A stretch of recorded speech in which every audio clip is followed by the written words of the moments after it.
किया हुआ दान का पुण्य उसे प्राप्त नहीं होता, इसलिए गुरु करना आवश्यक है। और बाल्यावस्था में उन्हें गुरु दीक्षा से दीक्षित कर दिया जाता था। अब मैं दीक्षा दो प्रकार के बताई, एक सारस्वत दीक्षा और एक कान में मंत्र देने की दीक्षा। तो वो जगदम्बिका कहती है कि सारस्वत मंत्र की जो दीक्षा दी जाती है उसे दीक्षा नहीं कहते। क्यों? क्योंकि वो सामूहिक रूप से दी गई दीक्षा उसके उस उद्धारक जीवन को, जो उस परम मोक्ष का मार्गी बनता है, उसे नहीं दी जाती। और इस दीक्षा के लिए कान के द्वारा जो मंत्र फूका जाता है वो गुरु मंत्र, गुरु के मुखार बिंद से जो उसके कान में 3 बार फूका जाता है दोनों कानों में, तो उससे उसका रोम रोम पुलकित हो जाता है। उसके बाद वो गुरु भी भूल जाता है कि मैंने इसको क्या दीक्षा दी। और दीक्षा का महत्व ये कि वो दीक्षा फिर किसी को बताई नहीं जाती। एक माला जो गुरु के द्वारा प्रदत्त उसको मिलती है, एक आसन, एक माला और अपना मंत्र, उसको बदलना नहीं चाहिए। क्योंकि तुमने जिस आसन पर, जिस माला से उस गुरु मंत्र का जाप किया है, ये तो बेटा वो अमूल्य पूंजी है कि जिसने गुरु नाम की माला फैली, उसका तो वो एक अमूल्य खजाना है जो भरता चला जाता है। और हम कहते हैं कि पूजा पाठ, यज्ञ, जप, कथा, भागवत नाम संकीर्तन से कुछ नहीं होता, लेकिन माँ जगदम्बिका कहती है कि ये तो वो धन है कि कोई बड़ी दुर्घटना होने वाली होती है, वो छोटे में ही बदल जाता। अब कहते हैं हम जा रहे थे हाईवे पे, आ रहा था सामने से ट्रक, हम भी बड़े स्पीड में थे और वो भी बड़ा स्पीड में था, लेकिन वो कहती है कि मैं अपने भक्त की रक्षा, वो जो करता है उसका सत्कर्म का फल उसे ऐसे मिलता है कि वो ट्रक उसको दोचता, इसके पहले वो उसको एक तरफ लाकर खड़ा कर देती है। तो इसको कहते हैं कि जो हमारा किया गया सत्कर्म है, जो हमारी गुरु भक्ति का फल है, वो हमें इस तरह से प्राप्त होता है। इसीलिए गुरु दीक्षा का महत्व बता गया है। और गोविंद भी उसे नहीं अपनाता, कहते हैं निर्गुरा। और ये सारी व्यवस्थाओं का जब उन्हें कहा तो भगवान त्रिदेव ने जब माँ जगदम्बिका की दीक्षा लेने का उनसे सविनय जब अनुरोध किया तो उन्होंने कहा बेटा अभी कमी है, अभी तुम तप साधना करो। जब मार्कंडेय ऋषि अपने पुत्र को मार्कंड को जब बार बार भगवान की पूजा के लिए प्रेषित करते, तो बाल्यावस्था से उसने जो गुरु भक्ति का और ईश्वर भक्ति का जो कूट कूट कर उसके रोम रोम में जो बसा हुआ था, उसने जैसे ही यम के दूतों ने उसको पकड़कर उसके आत्मा को भींचकर ले जाने का प्रयास किया, उसी समय उस पिंडी में महादेव जी खड़े हो गए। क्योंकि उस मार्कंड ने उस पिंडी को आलिंगन करके इतनी जोर से भींच लिया कि महादेव, हे जगदम्बिके माँ, मुझे बचा लो, मेरी पूजा में ऐसी कौन सी कमी रही जो इस वृद्ध माता पिता को छोड़कर आप मुझे लिए जा रहे हो। मार्कंडेय किए साक्षात महादेव शक्ति के साथ वहां अवतीर्ण हुए और उन्होंने उस मार्कंड को अपने गोद में बिठाकर उस काल को और मृत्यु को वहां से भगा दिया।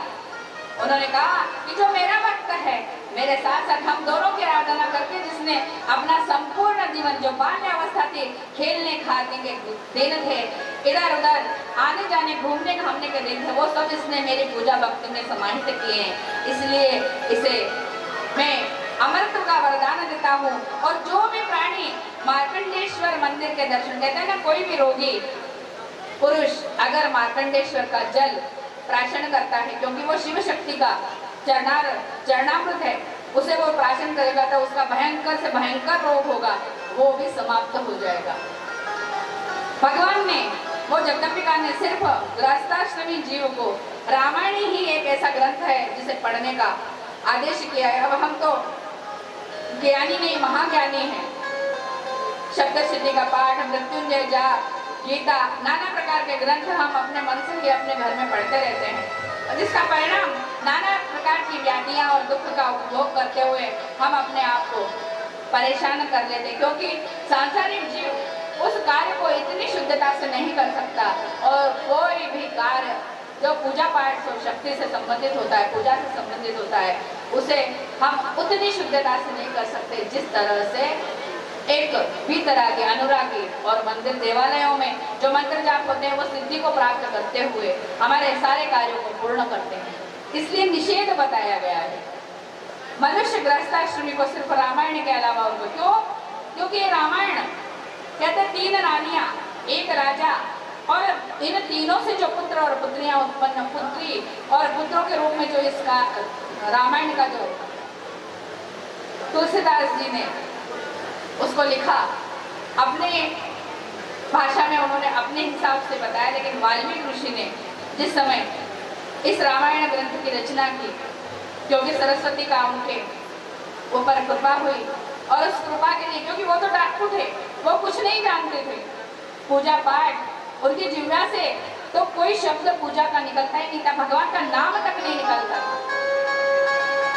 ऐसे वाल्मीकि ऋषि जिन्होंने सिर्फ साधु सन्यासी और मनुष्य को पकड़कर उनकी उंगलियां काटकर उसको माला के रूप में पिरोकर बेचकर और अपने परिवार का भरण पोषण किया था, ऐसे वाल्मीकि जब जंगल में विचरण करते हुए अपने इस दैनंदिन कार्य को करके अपने परिवार का भरण पोषण करते थे, उसी समय उस मार्ग पर 4 साधु निकलते। उन्हें भी पकड़कर उन्होंने बड़े बड़े वृक्षों की गिरकंदराओं से बांधकर और उनको उंगली काटने के लिए जैसे उन्होंने फरसा उठाया तो उन्होंने कहा रुको, एक बात ध्यान में रख लो कि ये तो मुझे मार तो रहे हो, लेकिन इसके पीछे जिनके लिए तुम पालने पोसने के लिए ये कृत्य कर रहे हो, क्या इस कृत्य में, इस पाप कर्म में वो तुम्हारे सहभागी है? तुम पूछ कराओ। उन्होंने उनको बड़े बड़े तने से बांधा चारों को, क्योंकि पूर्व समय में कोई यात्रा करने के लिए गाड़ी घोड़ा नहीं था। अब तो अगर 84 कोस की परिक्रमा भी देना हो तो वो गाड़ी में बैठकर दे देते हैं, पैदल कोई नहीं चलता। हम सोचते हैं कि हम यात्रा करने जाएंगे तो हम गाड़ी जहाँ तक जाएगी वहां तक जाएंगे, अपने शरीर को कष्ट नहीं होने देंगे, लेकिन कहते हैं कि परिश्रम से की हुई यात्रा ही उसको फल देती है। हमने अगर ठेठ से ठेठ तक काम किया तो वो हमें उतना फल नहीं मिलेगा, मिलेगा फल, लेकिन शरीर श्रम से किया हुआ यात्रा का फल अलग ही होता है। वाल्मीकि ऋषि उनको बांधकर जब गए और जाकर उन्होंने प्रथम तो अपने माता पिता को पूछा कि आप मुझे ये बताइए कि ये मैं जो कृत्य करता हूँ, क्या इस कृत्य में तुम मेरे भागी हो? उन्होंने कहा नहीं भाई, माता पिता का कर्तव्य होता है कि पुत्र को जन्म देना, पाल पोस कर बड़ा करना और वो हमारी फिर सहायता करें, हमें कमा कर खिलाए। अब उस पुत्र ने किस मार्ग से कमाया इससे हमारा कोई सारोकार नहीं है, चाहे वो पाप कर्म से कमाया हो चाहे पुण्य कर्म से कमाया हो। उन्होंने कहा अच्छा, तो आप मेरे इस पाप कर्मों में भागी नहीं हो? मैंने कहा नहीं, हम नहीं है। फिर वो पत्नी के पास गया, क्योंकि पत्नी तो अर्धांगिनी है, जब मेरे सत्कर्म की वो भागी है तो मेरे पाप कर्म की भी वो भागी होगी। तो पत्नी कहती है नहीं भाई, बोले जब माता पिता का कर्तव्य पुत्र बड़ा होने के बाद माता पिता की सेवा करता है, उनके भरण पोषण की व्यवस्था करता है, तो बोले पति कमा कर लाए और वो परिवार का भरण पोषण करे। बोले मैं भी तुम्हारे इस काम में सहभागी नहीं हूँ। बच्चों के पास गया तो बच्चों ने भी यही जवाब दिया। सब तरफ से हताश हुआ तो थोड़ा विवेक जागृत हुआ, बुद्धि में उस महामाया का प्रकाश जब अवतरित हुआ, उन साधु के पास गए, बोले आप जो कह रहे थे वो बात सही है, बोले ये पाप कर्म में मेरा कोई भी सहभागी नहीं है, इसलिए कोई ऐसा जतन बताओ कि मैं इससे अब बरी हूँ, क्योंकि भाई मेरा तो सारा जीवन ये कृत्य करते करते हो गया, परिवार को पाल पोस कर मैंने बड़ा कर दिया, सारा कार्य कर दिया, लेकिन जब कोई मेरा साथ नहीं दे रहा तो हम कहते हैं ना कि जो भी हम सत्कर्म करते थे, एक पुण्यात्मा सारे परिवार को पुण्यवान बना देती है और एक पापात्मा सारे परिवार को डुबो देती है। एक पुण्यात्मा सारे परिवार का उद्धार कर देती है, यहाँ तक कि जो मृत्यु को प्राप्त होकर नाना प्रकार की यातनाएं भोगते हैं, श्रीमद् देवी भागवत ग्रंथ उनको भी मोक्ष का मार्ग बता देता है। उनकी भी यातनाएं कम करके उस भगवती के सालोक्यता को वो प्राप्त कर लेते हैं, और हम ऐसे महामूर्ख हैं कि हम उनका विचार न करते हुए हम अपने सुख उपभोगों में लिप्त रहते हैं। लेकिन धन्य है इस मोदी परिवार की जिन्होंने इस जगदम्बिका को साक्षात रूप से अपने यहाँ विराजमान कर लिया। बोला जगदम्बिका मैया की। जब उसको वास्तविकता से मनुष्य का सत्य से जब परिचय होता है तो वो सब भूल जाता है। इस तरह से कहते हैं कि मनुष्य को अगर सत्यता को जानना है तो वो रोज मरघट के दर्शन करे। मरघट के इसलिए दर्शन करना चाहिए क्योंकि उसे वहां जाकर वास्तविकता का परिचय होता है कि हम सबको एक दिन यहाँ आना है। हम कहते हैं ये मेरा है, ये मेरा है। बंधने के लिए मैं फिर इस संसार में आ गया और दिन भर मेरा मेरा करते हुए अपना ये जीवन करके, लेकिन हम तो उस जड़ चैतन्य का, उस महाशक्ति के भक्त हैं, उसके चरण सेवक हैं, जिसकी एक रज की कण अगर हमारे इस घर संसार पर मिल जाती है तो हमारा जीवन धन्य हो जाता है, हम माला माल हो जाते हैं। धन दौलत का क्या करना है, इन महलों का क्या करना है। जिंदगानी 4 दिनों की है,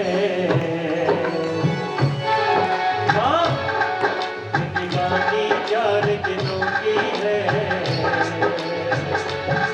मिल जाए गुजारा काफी है, जरूरत है। जिंदगानी 4 दिनों की है, मिल जाए करना है, इन महलों का क्या करना है। जिंदगानी 4 दिनों की है, जिंदगानी 4 दिनों की है। मिल जाए गुजारा काफी है, जिंदगानी 4 दिनों की है। मिल जा क्या लेना, हाँ तेरा सहारा काफी है।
पूरी एनर्जी अभी खत्म करो। बोल सच्चे दरबार कोई सत्कर्म किया है, तो उन्होंने कहा इसके बारे में हमें ज्ञान ही नहीं है, हमें न बताया गया न हमने इसे किया। अब आप बताइए मैं क्या करूं, क्योंकि कहते हैं कि अपने जीवन का उद्धार करना है तो परम तत्व की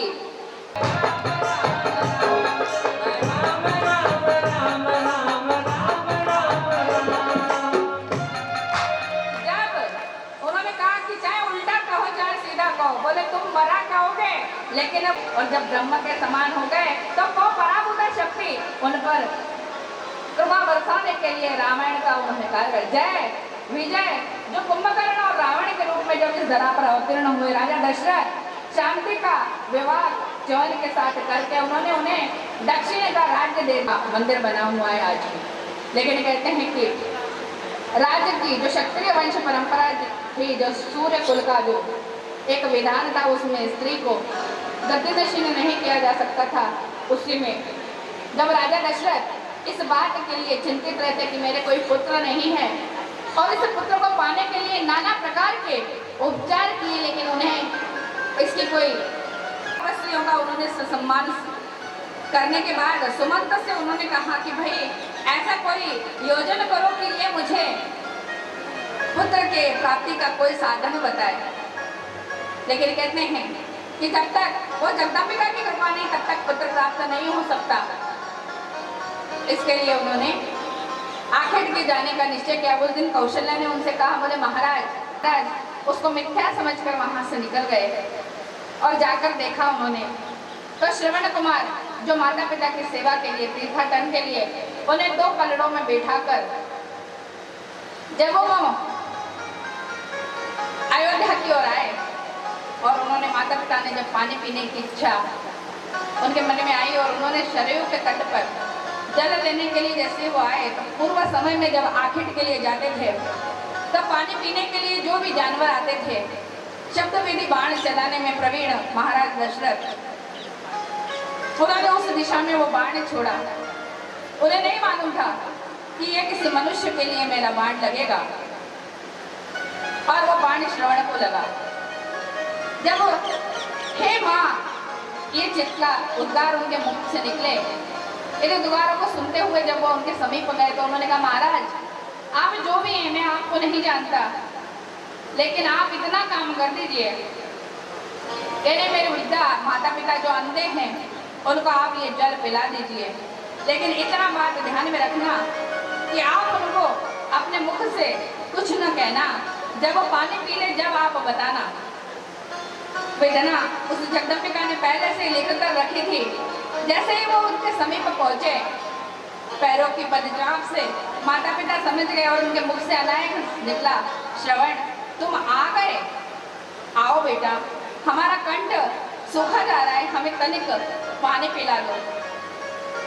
जैसे ही वो आगे पानी का पात्र करने के लिए हुए उनको कुछ भ्रम हुआ और उस भ्रम को उन्होंने कुछ न चाहते हुए उन्होंने पूछा, बेटा तुम कौन हो? कहते हैं कि हमारे ये चक्षु ना हो, लेकिन अंदर के चक्षु हमारे ऐसे होते हैं जो देख लेते हैं, और नहीं तो तुम आजमा कर देख लेना, किसी अंधे भिखारी को तुम 10 रुपए देना वो 10 रुपए समझ जाएगा, लेकिन अगर तुमने 10 रुपए की जगह 5 रुपए 2 रुपए दिए तो ये मन के चक्षुओं से वो सब कुछ देख लेते हैं, निहार लेते हैं। भगवान अगर एक कार्य छीनता है तो दूसरा उसको ऊर्जा शक्ति और बहुत सारे नयन प्रदान कर देता है। महाराज कुछ न बोलते हुए जल का पात्र उनके आगे किया। पिताजी ने कहा, तुम श्रवण नहीं हो सकते, क्योंकि पैरों की आहट से हम समझ जाते हैं, हमारे पैरों की पुत्र की जो पैरों की आहट है उसे हम अच्छी तरह से जानते हैं। ये हमारे पुत्र की आहट नहीं है, ये बताओ तुम कौन हो? और उन्होंने आगे सरककर जैसे ही उसको झकझोरा कंधे पकड़कर तो कवच और सारे शस्त्र से देखते कहते हैं कि ऐसा मेरा पुत्र नहीं, ये बताओ तुम कौन हो? वो कहते हैं मैं दशरथ राजा हूँ और ये आपके पुत्र ने आपके लिए पानी भेजा है, आप पहले पानी पी लीजिए फिर मैं आपको बताता हूँ। तो बोले नहीं, हम पानी तभी पिएंगे जब तुम हमें हमारे पुत्र के बारे में बताओगे। तो उन्होंने कहा आपका पुत्र मेरे हाथ से मारा गया, इसका मुझे दुख है, लेकिन उसकी अंतिम इच्छा ये थी कि आप ये जल पी लीजिए, यह आपके पुत्र ने ही भरकर दिया है, ये मैंने अपने हाथ से नहीं भरा। दोनों माता पिता कहते हैं हाय, हमारे पुत्र को तूने मार दिया, जो हम अपने माता पिता को लेकर तीर्थ यात्रा के लिए जा रहा था, तू कैसा निर्दयी राजा है रे। लेकिन एक बात ध्यान में रख ले कि हम ये जल तो नहीं पिएंगे, लेकिन इतना जरूर कह रहे हैं कि जिस तरह से हम अपने पुत्र के वियोग में अपने प्राणों को दे रहे हैं, उसी तरह से तू भी अपने पुत्र वियोग में मरेगा। और ऐसा उन्होंने एक बार नहीं 4 बार कहा। जा, तू भी अपने पुत्र वियोग में इसी तरह से प्राणों को त्यागेगा। महाराज दशरथ को उस समय तो इसका बहाना नहीं रहा, लेकिन 4 बार उनके मुख से ये निकला तो उसे वो समझ में आ गया कि हाँ, मेरे पुत्र होगा। जिस राजा दशरथ को अभी तक पुत्र सुख की प्राप्ति नहीं हुई थी, उस राजा दशरथ क्या पुत्र जन्म लेने वाला है।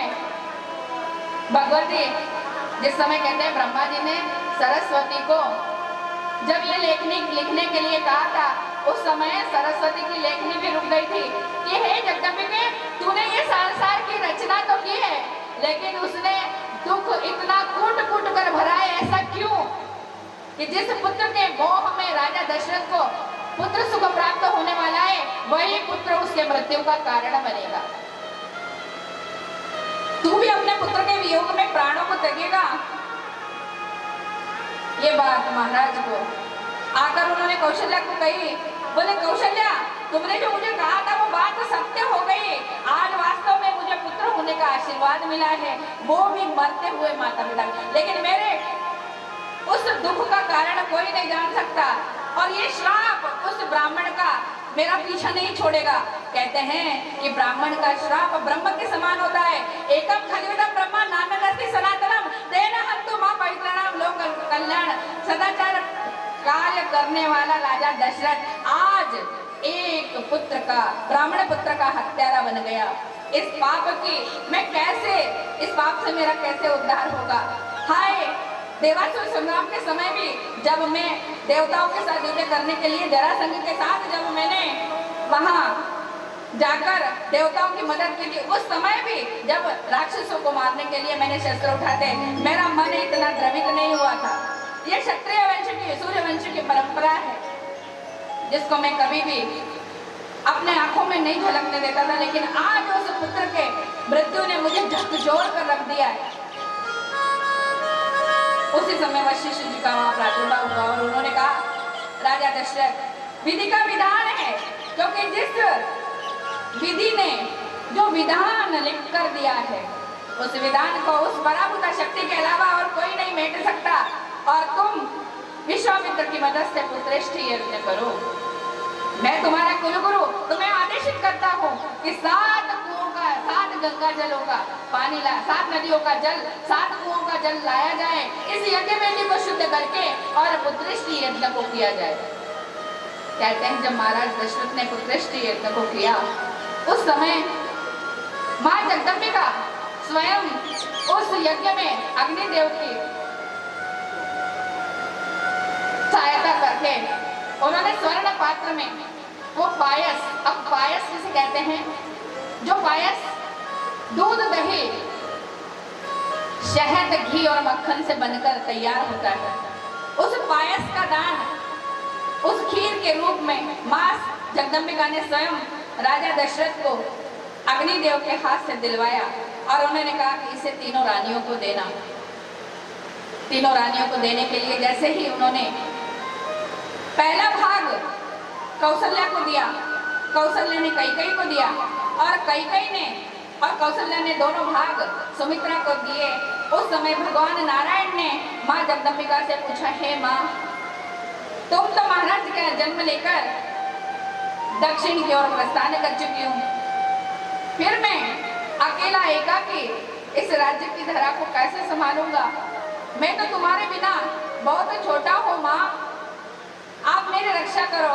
तो उन्होंने कहा कि शंख चक्र गदा पद्म, तुम्हारे जो ये शस्त्र है ये राम लक्ष्मण भरत शत्रुघ्न के रूप में तुम्हारे साथ रहेंगे, तुम्हें चिंता करने की आवश्यकता नहीं है। ये तुम्हारे अनुचर बनकर हमेशा तुम्हारी सेवा करते रहेंगे। और इसके बाद जो अंजन देश पर करने वाला हनुमान, जो महाशंकर के कृपा प्रसाद से वायु पुत्र के रूप में वहां प्रकट हुआ है, अंजना के गर्भ में जिस नग्न जाति में नाग जाति में नग्नाजित के यहाँ पर जो नाग कन्या ने केसरी को अपने आगोश में बांध लिया था, और केसरी ने अनंत तप करने के बाद भी जब वो दूसरी अंजना बनकर उनके साथ हास विलास किया था, उसने सोचा कि मैं केसरी के पुत्र को जन्म दूंगी, लेकिन कहते हैं छल कपट से किया हुआ कार्य कभी भी फलीभूत नहीं होता। वो नाग कन्या नाग की भांति नाग लोक को चली गई, क्योंकि जिस पर कहते ना बाल बाका, उसने कहा केसरी ने अपने आप को इतना बुलंद कर लिया था, उसने कहा कि खुद को कर बुलंद इतना कि खुदा बंदे से पूछे कि बता तेरी रजा क्या है। हम छोटी छोटी बातों को लेकर, छोटे छोटे दुख साधनों को लेकर हम डरते हैं, घबराते हैं और भूल जाते हैं कि हमारे पीछे भी कोई शक्ति है जो हमारी सहायता करेगी। अरे एक अगर घर में शक्तिशाली व्यक्ति उत्पन्न हो जाता है तो पूरा घर निडर हो जाता है।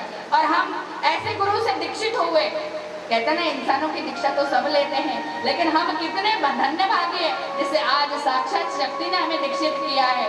तो इससे बड़ा भागी और कौन हो सकता है। केसरी ने जब देखा कि मुझे साक्षात जगदम्बिका ने जब अपने आंचल में शरण दी है तो मुझे किसी बात का भय नहीं है, और उन्होंने निडर होकर उस जगदम्बिका का आह्वान किया। लेकिन अंजना जो हनुमान को जन्म देने वाली थी, जिसने शंकर के अंश से उत्पन्न, क्योंकि माँ जगदम्बे ने कहा था कि तुम्हें अगर एक बार इस अंजना के गर्भ से जन्म मिलेगा तो इस बात का ध्यान रख लेना कि त्रेतायुग से लेके कलयुग तक तुम्हें रहना है। जिस समय कली के अंत में मेरा प्रादुर्भाव होगा उस समय तुम मेरे साथ नाव पर आरूढ़ होकर स्व शरीर मेरे मणिद्वीप को जाओगे। ऐसा अद्भुत आशीर्वाद जन्म से पहले हनुमान को मिला था। ऐसा बड़भागी हनुमान जो अंजन देश का राजा बना, लेकिन उसने राजा सत्ता को धिक्कार दिया, क्योंकि माँ के द्वारा जो उसे संस्कार दिए गए थे उस संस्कार को उन्होंने एकमात्र साधन बनाया। और उन्होंने कहा कि बेटा तुझे दीन दुखी याचकों की मदद करके अगर सच्चे गुरु की राह देखना है तो जिस समय मन मन भटकते हुए श्री राम तुझे मिलेंगे उस समय तुझे साक्षात गुरु के सानिध्य प्राप्त हो जाएगा। हनुमान ने अनंत काल तक उस समय से लेके उस जंगल में उस हनुमान की आराधना की और श्री राम जय जय राम का जाप किया। उन्होंने कहा इसके अलावा कि जाके निदय, हम कहते हैं ना प्रभु मुहूर्त को देखने के जाकी रही भावना जैसी, प्रभु मुहूर्त देखी दिन तैसी। अगर हम प्रभु को भावना से निहारते थे तो उस भाव का रूप हमारे समक्ष उपस्थित हो जाता है। जब दशरथ ने वो यज्ञ किया, जैसे ही वो पायस तीनों रानियों ने ग्रहण किया, उनके दाहिने कोख अंग फड़कने लगे, सब तरफ मंगल ही मंगल दृष्टिगोचर होने लगा। और जैसे जैसे समय बढ़ता गया इधर जगदम्बिका ने कहा कि ऐसा पुत्र अंजना के गर्भ से जो उत्पन्न होने वाला है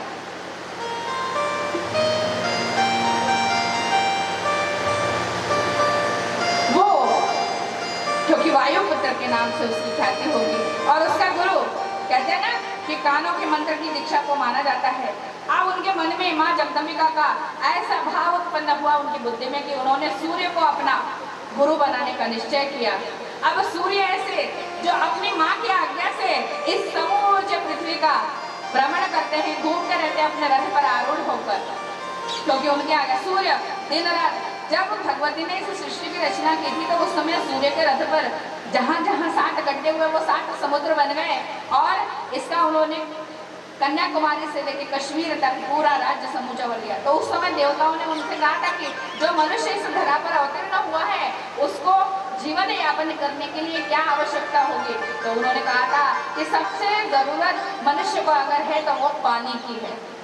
तो उन्होंने इस पृथ्वी के लिए 3 पाट पानी और 1 पाट अन्न का मांगा। इस तरह से ये हमारे लिए धनदौव्य के रूप में अवतीर्ण हुआ। और उस समय माँ जगदम्बिका ने जो दानवी उदोन्मत्त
चाहिए।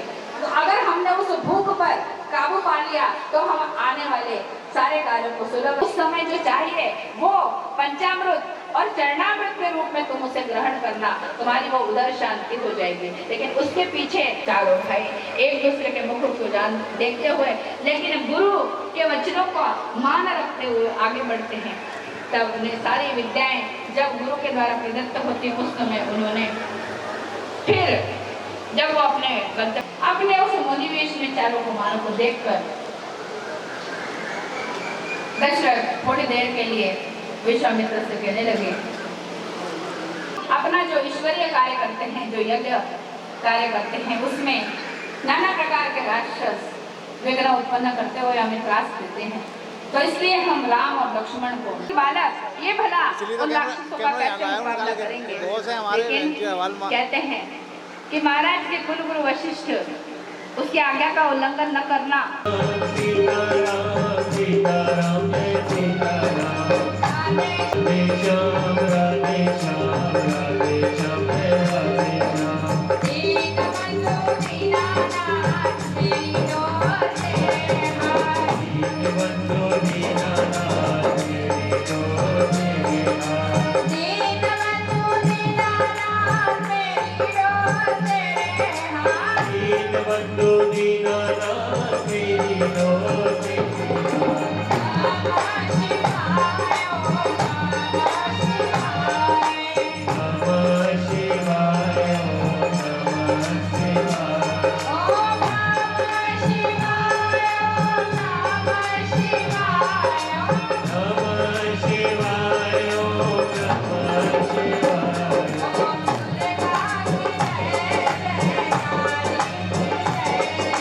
दुर्गा की जय जय, काली की जय जय,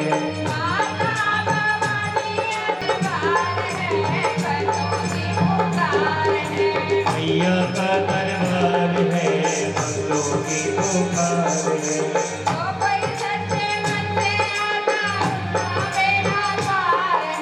जो कोई सच्चे मन से आता उसका मेरा पार है।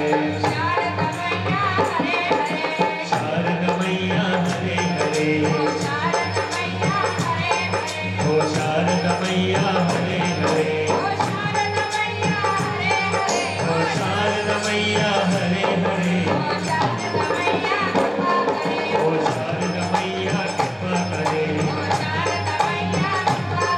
ओ शारदा मैया कृपा करे, शारदा मैया कष्ट हरे, ओ शारदा मैया कष्ट हरे, ओ शारदा मैया हरे हरे, ओ शारदा मैया हरे हरे, ओ शारदा मैया हरे हरे, ओ शारदा मैया हरे हरे, ओ शारदा मैया हरे हरे, ओ शारदा मैया हरे हरे, ओ शारदा मैया हरे हरे, शारदा मैया हरे हरे, ओ शारदा मैया हरे हरे, शारदा मैया हरे हरे,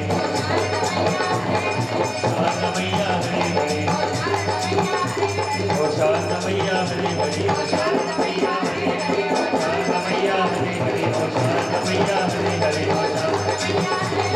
मैया हरे हरे, ओ शारदा मैया हरे हरे, ओ शारदा मैया हरे हरे, शारदा मैया हरे, शारदा मैया हरे हरे, ओ शारदा हरे हरे।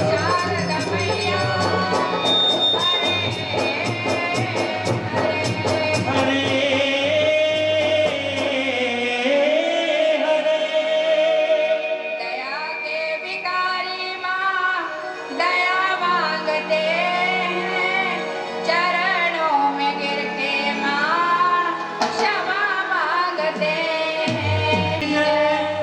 सब संतन की जय, बाल गोपाल की जय, गौ माता की जय, भक्त और भगवान की जय। जय जय श्री राम।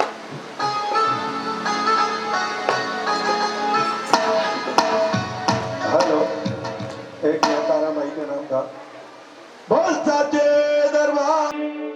ओम वक्रतुंड महाकाय सूर्यकोटि समप्रभा निर्विघ्नं कुर्म देवा सर्वकार्येषु सर्वदा सर्वमङ्गलमाङ्गल्ये शिवे सर्वार्थसाधिके शरणे त्र्यम्बके गौरी नारायणी नमोस्तुते। अम्बे तू है जगदम्बे काली जय दुर्गे खप्पर वाली तेरे ही घोड़े गाए आरती ओ मैया हम सब उतारे तेरी आरती। अम्बे तू है जगदम्बे काली जय दुर्गे खप्पर वाली तेरे ही घोड़े गाए भारती हो मैया अब सब उतारे तेरी आरती। माता तेरे भक्त जनों पर भीड़ पड़ी है भारी माँ। माता तेरे भक्त जनों पर भीड़ पड़ी है के सिंह सवार सौ सौ सिंहों में तू बलशाली अजय बुझाओ वाली दुष्टों को बल में संकार दी। ओ मैया हम सब उतारे तेरी आरती। माँ बेटे का है इस जग में बड़ा ही निर्मल नाता माँ। माँ बेटे का है इस जग में बड़ा ही निर्मल नाता माँ पूत कपूत सुने है परमा पूत कपूत सुने है वरना माता सुनी माता सब पर करुणा दर्शाने वाली अमृत बरसाने वाली दुखियों पे तो घड़ेली बारती। हो मैया हम सब उतारे तेरी आरती। नहीं मांगते धन और दौलत ना चांदी ना सोना माँ। नहीं मांगते धन और दौलत ना चांदी ना सोना माँ। हमको मांगे माधर मन का हम तो मांगे माँ तेरे मन का एक छोटा सा पौधा सबकी बिगड़ी बताने वाली लाज बचाने वाली सतियों के साथ होता वारती। हो मैया हम सब उतारे तेरी आरती। अम्बे तू है जगदम्बे काली जय दुर्गे खप्पर वाली तेरे ही घोड़ गाए आरती। ओ मैया हम सब उतारे तेरी आरती। ओ मैया हम सब उतारे तेरी आरती। ओ मैया हम सब उतारे तेरी आरती। कर्पूरगौरव करुणावतारं संसारसारं भुजगेन्द्रं सदा वसन्तं हृदय विद्ये भवं भवानी सहितं नमामि। ओम यज्ञेनवन्त देवासा धर्माणि प्रथमान्नादमादिमत्तमन्त पर्यन्ताया एकदा वितप्लेश श्लोको विदितोमर्त पर्वे सारोमर्तस्यावसंग्रहे आविश्वतस्य कामप्रे विश्वे देवा सभासदैति। ओम एकदन्ताय विद्महे वक्रतुण्डाय धीमहि तन्नो दन्ति प्रचोदयात्। ओम नारायणाय विद्महे वासुदेव तत्पुरुषाय धीमहि महादेवाय धीमहि तन्नो रुद्र प्रचोदयात्। सर्वमङ्गलमाङ्गल्ये शिवे सर्वार्थसाधिके शरण्ये त्र्यम्बके गौरी नारायणी नमोस्तुते। ओम शांति शांति शांति। कार्ड से तो सारे कितने लोगों की बन जाती है? बच्ची टीवी का रहेगा, वो टीवी में बताएगा और डिजिटल लगा के रिकॉर्डिंग करूँगा तो खाली करूँगा। वही तो कह रहा हूँ आगे से पहले तो लोग कैसे पकड़ा जाते थे, पकड़ो अब पकड़ाने का काम नहीं है। अब तो ओरिजिनल डाटा चाहिए तो कैसे लेगा? ओरिजिनल कॉपी करा दो। मेडन जा पाए स्टेज पे आओ।